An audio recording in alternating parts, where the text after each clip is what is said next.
पवित्र रमजान महीने की समाप्ति के बाद ईद आती है। बंदा अपने रब से रोजा, नमाज, तरावी, तिलावत के जरिए अपने गुनाहों से माफी मांगता है और उसी एक महीने का इनाम है ईद। लेकिन यह ईद घर पर ही मुबारक लॉकडाउन के सबब बदनसीबी ईदगाह जाने से रोक रही है। रमजान की तरह मस्जिदों में भी वही 2-4 लोग ही ईद के दिन नजर आएंगे। इस्लामिक विद्वान और रहनुमा भी यही संदेश दे रहे हैं कि सरकार की गाइडलाइन का पूरा पालन किया जाए। शेरघाटी जामा मस्जिद के इमाम मुफ्ती मोहम्मद मुख्तार कासमी और शेरघाटी के सीनियर लीडर मसरूर आलम ने भी लॉकडाउन 4 का पालन कर सोशल डिस्टेंसिंग को मेंटेन करने का आह्वान किया और कहा कि ये ईद सादे तरीके से ही मनाएं। हमारे साथ हैं शेरघाटी जामा मस्जिद के इमाम मुफ्ती मोहम्मद मुख्तार कासमी साहब। मुफ्ती साहब, मैं जानना चाहता हूं कि इस बार लॉकडाउन 4 के बीच ईद आई है, क्या कहना चाहेंगे ईद को लेकर? चूंकि सरकार ने लॉकडाउन 4 नाफिज किया है और इसके कानून की हिफाजत हमारी जिम्मेदारी है, इसीलिए इस जिम्मेदारी का लिहाज करते हुए तमाम इदारे और तमाम जो उलमा हैं और मुफ्तियान किराम हैं, उन्होंने एकदम ज़ाहिर तौर पर फतवा दिया है कि ईद की नमाज को जिस तरीके से दारुल उलूम देवबंद है ना, इमारत शरइया है, इदारत शरिया है, अलजामियतुल अशरफिया मुबारकपुर है, ये तमाम बड़े बड़े इदारे हैं, इन्होंने जो है फतवा दिया है कि ईद की नमाज अपने घर में अदा करें। और ईद की नमाज के बारे में कहा गया है कि 3 या 4 लोग भी अगर हों तो आपकी ईद की नमाज हो जाएगी, एक जो है ईद की नमाज पढ़ा दें। इसी तरीके से ईद के दिन जो है ज़्यादा भीड़ भाड़ ना लगाएं, ज़्यादा दूसरों के यहाँ चूँकि जाने का रिवाज हमारे यहाँ रहता है, लिहाजा भीड़ लगाकर एक दूसरे से मिलने की कोशिश ना करें चूँकि लॉकडाउन नाफिज है। हमने कहीं पढ़ा है कि ईद की नमाज अगर छूट भी जाती है किसी उज्र के तहत तो वो माफ़ है, इसका क्या है? चूँकि लॉकडाउन है, एक उज्र है, लिहाजा उज्र के वजह से अगर कोई अमल ना किया जा सके तो अल्लाह तबारक व तआला उसका पूरा अजर व सवाब अता फरमाता है। आप अगर घर में नमाज पढ़ते हैं तो मस्जिद का सवाब आपको नहीं मिलता है, तो पूरा मस्जिद का सवाब आपको अल्लाह ताला अता करेगा। और अगर ईद की नमाज भी ना पढ़ पाएँ, कहीं आप ना जा पाएँ या घर में भी इंतज़ाम ना हो पाए कि आप कोई इमाम के पीछे ना पढ़ पाएँ, तो 2 रकात या 4 रकात चाश्त की नमाज पढ़ लें, अल्लाह तबारक व तआला आपको पूरा अजर सवाब अता फरमाएगा। लोग घरों में जो नमाज पढ़ेंगे वो ईद की नमाज को कैसे पढ़ेंगे? घरों में नमाज पढ़ेंगे, एक इमाम बना लें और 3 या 4 आदमी भी अगर रहते हैं तो ईद की नमाज हो जाती है, लिहाजा एक इमाम के पीछे 3-4 आदमी नमाज पढ़ लें। कितनी रिकत पढ़ेंगे वो? 2 रकात ईद की नमाज पढ़ी जाती है जो वाजिब है। वो जो जायद 6 तकबीरों के हैं? हाँ, जायद 6 तकबीरें हैं, उसमें पूरे मसाइल हैं, वो इमाम को मालूम होते हैं।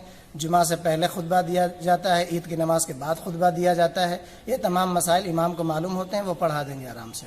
अच्छा, जो कम जानने वाले लोग हैं वो खुतबा कैसे पढ़ेंगे? जो घरों में नमाज अगर घर के लोग पढ़ाते हैं उनको ज्यादा मालूमात है खुतबा पढ़ने का। घरों में अगर नमाज की जानकारी ना हो तो मैंने वही कहा कि 2 रकात या 4 रकात चाश्त की नमाज पढ़ लें तो अल्लाह तबारक व तआला उनको वही अजर सवाब अता फरमाएगा। फ़ुक़हा ने और मसले के अंदर ये बात लिखी हुई है कि आम दिनों में भी अगर किसी की ईद की नमाज छूट गई तो अपने घर में जाकर वो चाश्त की 2 रकात या 4 रकात मुस्तहब के तौर पर नमाज पढ़ लेगा। ये मुस्तहब करार दिया गया है। बहुत शुक्रिया। जयप्रकाश आंदोलन के सेनानी और शेरघाटी के वरिष्ठ नेता मसरूर आलम साहब हमारे साथ हैं।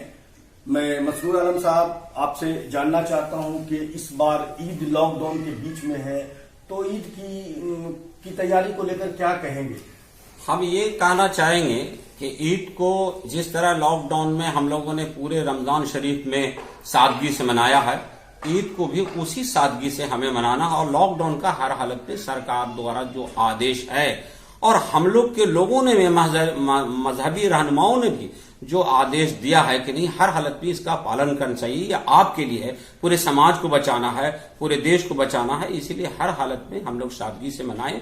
और यही मेरा कहना है कि इसको पालन करें और ईद की नमाज को भी थोड़ा थोड़ा करके मनाएं और ईदगाह में नहीं पढ़ें, भीड़ नहीं लगाएं, اس سے جو ہے سو بہتر ہوگا، چونکہ آنے والا دن ہو سکتا ہے اس سے بھی زیادہ کورونا کے پیشنٹ آئیں. ابھی بڑھ رہے ہیں لوگ، اس لیے گھٹ نہیں رہے ہیں. پوری دنیا میں ایسا ہو رہا ہے. مکہ اور مدینہ جیسے جہاں لاکھوں لاکھ لوگ پڑھتے تھے، آج 5-4 پڑھ رہے ہیں. اس لیے عید کو ہم چاہیں گے کہ شیر گھاٹی کا منڈل کے سارے لوگ اچھے. کیا ایسے حالات کبھی آپ نے پہلے دیکھے یا سنے آج جو جس دور سے عید کو گزرنا پڑا؟ نہیں، میرے ہوش میں تو ایسا کچھ ہوا ہی نہیں. میں نے پلیگ بھی نہیں دیکھا ہے نہیں. اور آج جو حالات ہے دنیا میں، ہم سمجھتے ہیں بہترے لوگوں نے نہیں دیکھا ہوگا. ایسی حالات کبھی آئی نہیں تھی. اور جس طرح سے لوگ جوجھ رہے ہیں اور جس طرح سے لوگ پریشان ہیں، ایسی پریشانی کبھی نہیں دیکھا. اس لیے میں گزارش کرنا چاہوں گا تمام لوگوں سے، شیر گھاٹی واسیوں سے، اور جو میری آواز سن رہے ہیں تمام لوگوں سے میں التجا کرنا چاہوں گا کہ عید کو بالکل سادگی سے منائیں. یہ دیش کے لیے ہے، سماج کے لیے ہے، اپنے لیے ہے، اپنے پریوار کے ہت میں ہے، یہ آپ لوگ کے ہت میں ہے. اسی لیے اس کو اچھے سے سمجھیں. گیا شہر میں بچوں کے علاج کے لیے آدھونک سویدھاؤں سے لیس ہاسپٹل، بچوں کا اسپتال آنندی مائی مندر کے پاس. ہمارے ہاں NICU، ventilator, incubator, photo therapy کے ساتھ ساتھ بچوں کے سمپورن ٹیکہ کرن کی سویدھا موجود ہے. نرسنگ ہوم میں بیٹھنے کا سمے صبح 10 بجے سے شام 6 بجے تک. بچوں کا اسپتال آنندی مائی موڑ، بدھا بلڈ بینک کے بغل میں، GB روڈ، گیا. ہمارا موبائل نمبر ہے 9877697065 اور 9770377731.